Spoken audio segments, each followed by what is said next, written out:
Guys, কেমন আছেন আপনারা? আশা করি ভালো আছেন। আমি মানু কুমার ফ্রম ঝাড়গ্রাম ডিস্ট্রিক্ট, সাঁকরাইলের একটি ছোট্ট গ্রামে বাস করি।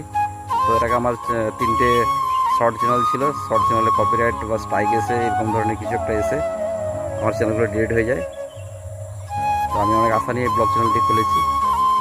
আশা করি আপনারা পাশে থাকবেন, আপনারা সাপোর্ট করবেন। তার জন্য আপনাদের কাছে অনেক অনেক অনুরোধ করছি। সবাইকে ধন্যবাদ। দেখা হচ্ছে পরের ভিডিওতে।